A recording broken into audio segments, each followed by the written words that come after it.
கண்டிக்கிறோம். ரத்து செய் வக்ஃபு திருத்த சட்டத்தை ரத்து செய். அபகரிக்காதே வக்ஃபு சொத்தை அபகரிக்காதே.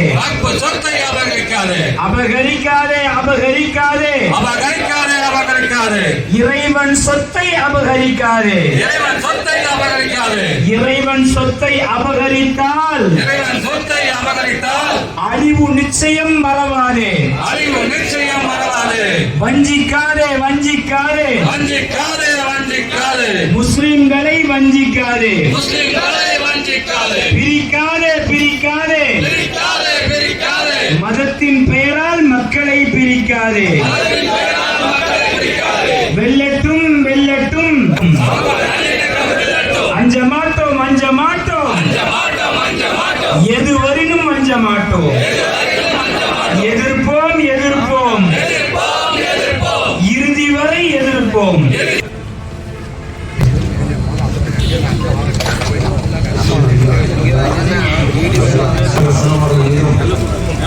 அவர்களின் குடும்பத்தார் மீதும் நல்ல தோழர்கள் மீதும் குறிப்பாக அல்லாஹ்வின் சொத்தை பாதுகாப்பதற்காக இந்திய நாட்டின் கடல் நகரத்திற்குள்ளே வந்துவிட்டதோ என்று சொல்லும் அளவுக்கு கடல் அலைகளை இந்த நிகழ்ச்சிக்கு வரவேற்புரை ஆற்றியிருக்கின்ற மௌலவி அல்ஃபாஸ் முஹிதீன் அப்துல் காதர் அவர்களே, நிகழ்ச்சியை தொகுக்கின்ற சகோதரி ஆற்றிய ஹாஃபில் அப்துல் அலீம் அவர்களே, எனக்கு முன்னாலே உரையாற்றி இருக்கின்ற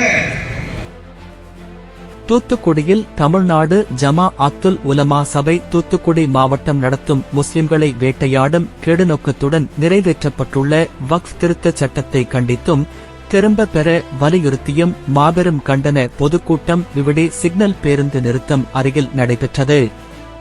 சமூக நலன் மற்றும் மகளிர் உரிமைத்துறை அமைச்சர் திருமதி கீதா ஜீவன், துணைத் தலைவர் காங்கிரஸ் கமிட்டி திரு ஏபிசிவி சண்முகம், மக்கள் கண்காதிரு ஹென்றி தீபேன், எஸ்டிபிஐ மாநில பொதுச் செயலாளர் அகமது நபவி, தமிழ்நாடு ஜமா அத்துல் உலமா சபை பொருளாளர் முஜிபுர் ரஹ்மான், மாநில பொதுச் செயலாளர் தஹ்மூத் பேராசிரியர் முனைவர் ஹாஜா கனி, மாநில மஹல்லா ஜமாத் ஒருங்கிணைப்பு செயலாளர் இந்திய யூனியன் முஸ்லிம் லீக் காயில் மகபூ, தூத்துக்குடி மாநகர ஜமா அத்துல் உலமா சபை தலைவர் இம்தாதுல்லா உட்பட பலர் கண்டன உரையாற்றினார்கள். ஆர்ப்பாட்டத்தில் தமிழ்நாடு ஜமா அத்துல் உலமா சபை தூத்துக்குடி மாவட்ட நிர்வாகிகள் திரளாக கலந்து கொண்டு அனைவரும் எழுந்து நின்று தங்களது தொலைபேசியில் உள்ள டார்ச் லைட்டை ஆன் செய்து மத்திய அரசை கண்டித்தும் மத்திய அரசுக்கு எதிராகவும் கண்டன முழக்கங்களையும் கோஷங்களையும் எழுப்பி தங்களது எதிர்ப்பை தெரிவித்தனர். இந்த ஆர்ப்பாட்டத்தில் தமிழ்நாடு ஜமா அத்துல் உலமா சபை நிர்வாகிகள் உட்பட பலர் திரளாக கலந்து கொண்டனர்.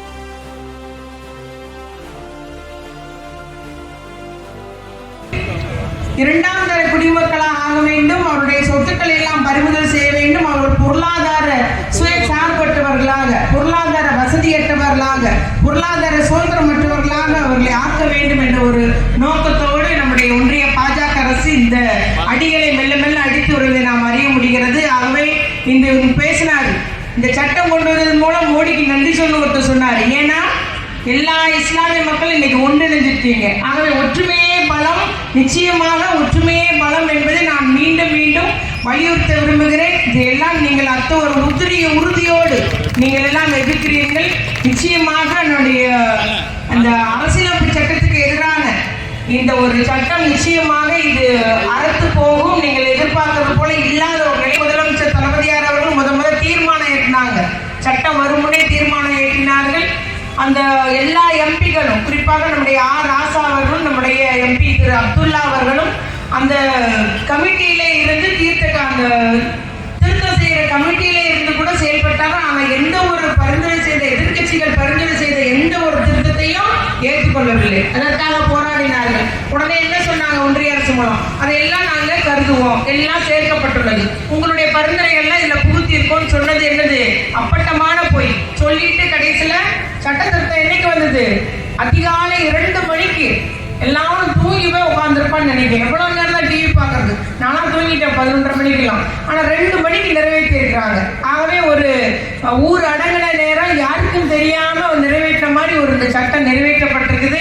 அதுபோல் நம்முடைய முதலமைச்சர்கள் தீர்மானம் நிறைவேற்றினார்கள். இப்பொழுது சட்ட போராட்டத்திலும் எங்களுடைய கட்சி அதிலே வழக்கு தொடுக்கும் என்று நம்முடைய முதலமைச்சர்கள் கூறியிருக்கிறாங்க. ஆகவே எப்பவுமே நம்மிடையே எந்த வேறுபாடும் இல்லை. நாம் எல்லாம் இந்தியர்கள், நாம் எல்லாம் தமிழர்கள். எந்த இஷ்டப்பட்ட மதத்தை நம்ம பின்பற்றலாம், அதுதான் கொள்கை.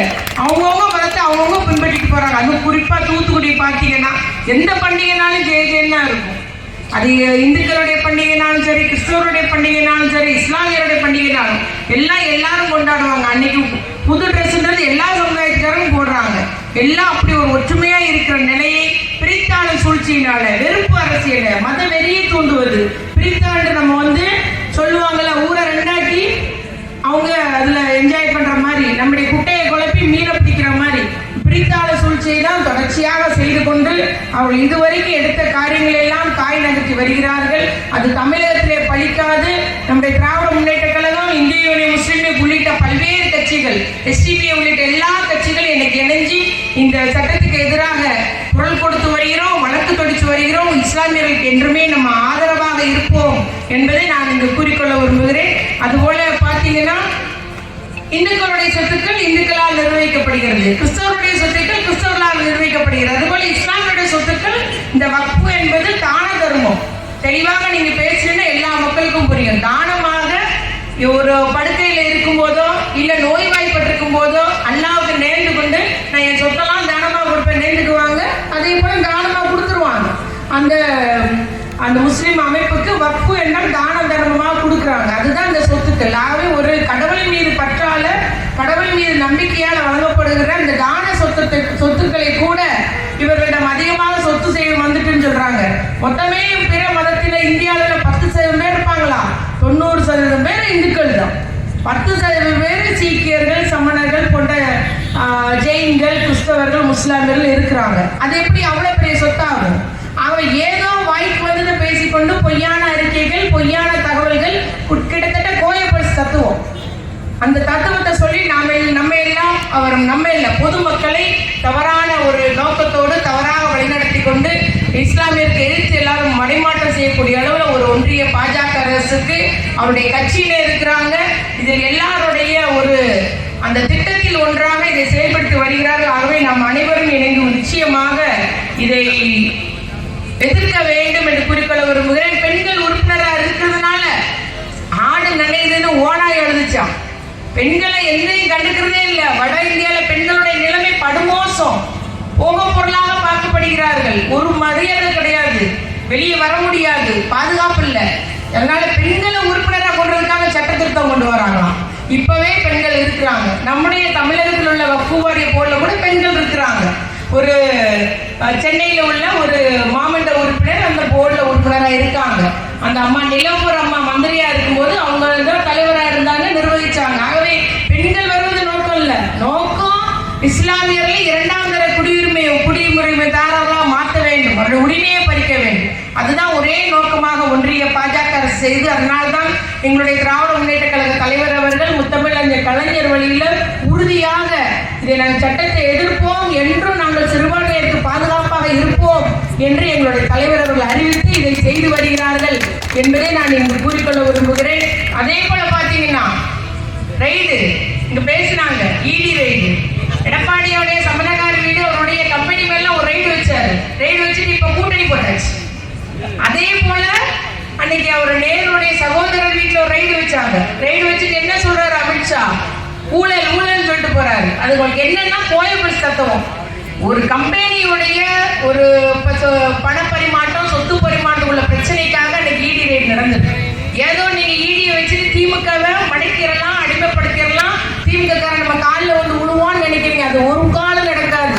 நாங்க கலைஞருடைய பிள்ளைங்க, தந்தை பெரியார், பேரறிஞர் அண்ணா, கலைஞரால் பண்படுத்தப்பட்டவர் எங்களுடைய தலைவர் தளபதியார் அவர்கள். அதனால அப்படி நினைச்சீங்க. ஆனா அவர் நினைச்சிட்டு என்ன சொல்றாரு, உடனே அந்த துறையிலே ஊழல் சொல்றாங்க. நீங்க இடி ரைடு பண்ணது ஒரு தனிநபர், ஒரு தனி கம்பெனி. ஆனா பேசுறத பாத்தீங்கன்னா, ஆகவே இல்லாத பொல்லாதையை சொல்லி மக்களை வந்து திசை திருப்பணும், திமுகவுடைய வாக்கு வங்கியில குறைக்கணும், திமுகவுக்கு எதிராக செய்யணுன்றது அமித்ஷாவுடைய ஒரு என்ன சொல்றது, அந்த திட்டத்துல ஒண்ணு, குறைந்தபட்ச செயல் திட்டத்துல ஒண்ணா இருக்கலாம். ஆனா நிச்சயமாக நாங்களும் மக்களை சந்திப்போம், நாம எடுத்து சொல்லுவோம், உண்மையை வெளிப்படுத்துவோம். என்னைக்கு மக்கள் திராவிட முன்னேற்ற கழகத்தோடு இருக்கிறாங்க, அல்லும் பகலும் அயராது உழைக்கிற எங்க தலைவர் ஓய்வுன்றதே கிடையாது. அவர் மட்டுமல்ல, எங்களையும் அப்படிதான் செயல்பட வச்சுட்டு இருக்கிறாரு. ஓய்வுன்றதோ ஒரு எதுலையுமே நம்ம இருக்க முடியாது.